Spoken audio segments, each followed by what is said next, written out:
मुझे लगा मेरा देवर अभी बच्चा है। मेरी नई नई शादी होने के बाद जब मैं ससुराल आई तो ससुराल में हम 3 लोग थे, मैं, मेरा पति और उसका भाई। मेरे पति एक टूर एजेंट थे और अपने काम के सिलसिले में अक्सर कई दिनों के लिए शहर से बाहर चले जाते थे।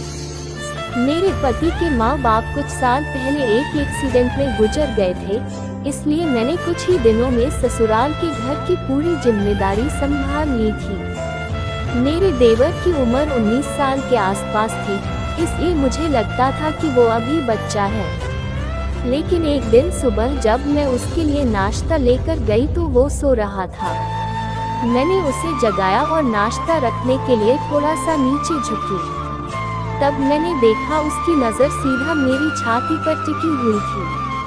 फिर ऐसे ही एक दिन जब मैं अपने रूम में कपड़े बदल रही थी तो मैंने देखा वो मुझे खिड़की से छिपकर देख रहा है। मुझे उसका इस तरह से मुझे छुप छुप कर देखना ठीक नहीं लगा, लेकिन मैंने इस पर ज़्यादा ध्यान नहीं दिया क्योंकि मुझे लगा कि वह तो अभी बच्चा है।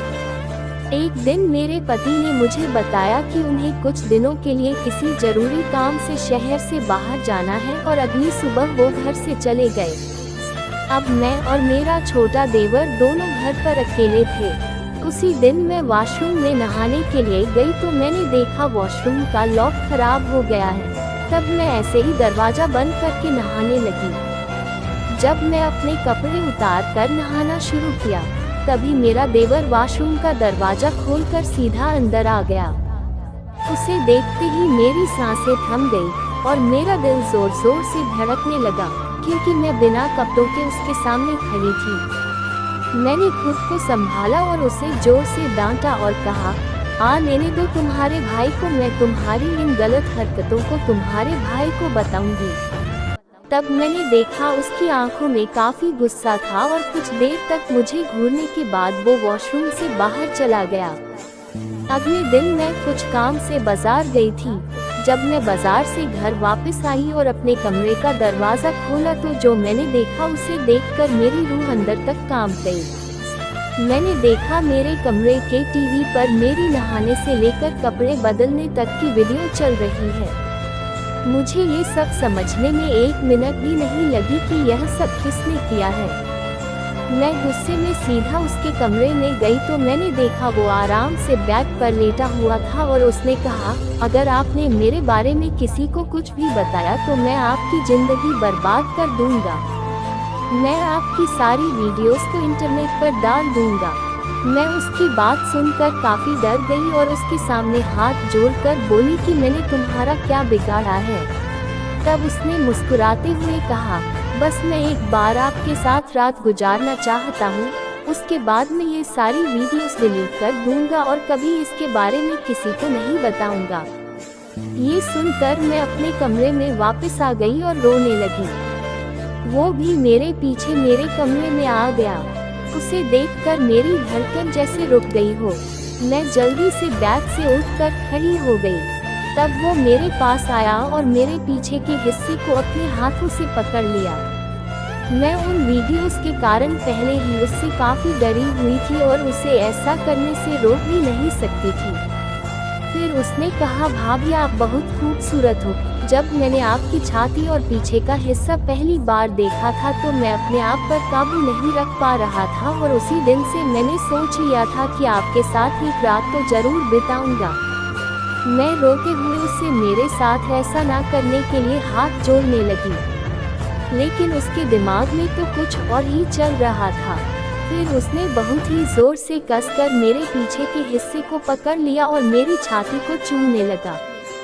डर के मारे मेरी सांसें फूलने लगी और दिल जोर जोर से धड़कने लगा। तब उसने मेरे होठों और शरीर के अन्य अंगों को चूमना शुरू कर दिया और मुझे बेड पर लेटा कर मेरे ऊपर लेट गया।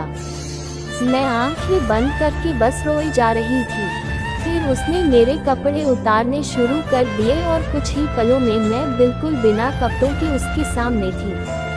फिर उसने अपने भी कपड़े उतार दिए। मैं फिर से उसे उसके बड़े भाई का वास्ते देकर ऐसा ना करने की भीख मांगने लगी, मगर उस समय तो उसके सर पर गलत काम करने का भूत सवार हो चुका था। उसने मुझे बेड पर उल्टा लेटने के लिए कहा और मैं ना चाहते हुए भी ऐसा करने के लिए मजबूर थी। तभी मुझे एहसास हुआ कि उसने मेरे पीछे के हिस्से को चूमना शुरू कर दिया है। कुछ देर तक ऐसा करने के बाद वो इसी तरह से मेरे ऊपर लेट गया और मेरी गर्दन पर अपने दांत काटते हुए उसने अब वो काम करना शुरू कर दिया जिसके लिए वो पागल हुए जा रहा था। मैंने कभी सपने में भी ये सब नहीं सोचा था कि जिसे मैं बच्चा समझ रही थी वो मेरे साथ यह सब कर सकता है। फिर वो बिना रुके लगातार मेरी गर्दन और होंठ पर काटते हुए काफी देर तक अपना काम करता रहा।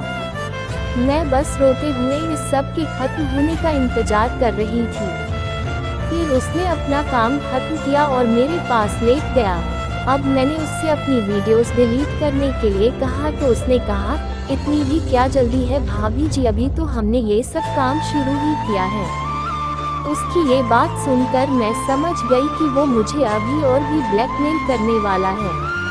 लेकिन मैं अब ये सब और बर्दाश्त नहीं कर सकती थी और मैंने भी अपने कमरे में पहले ही अपने मोबाइल का कैमरा ऑन करके एक जगह लगा दिया था ताकि अगर वो जबरदस्ती मेरे साथ गलत काम करे तो वह सब रिकॉर्ड हो जाए।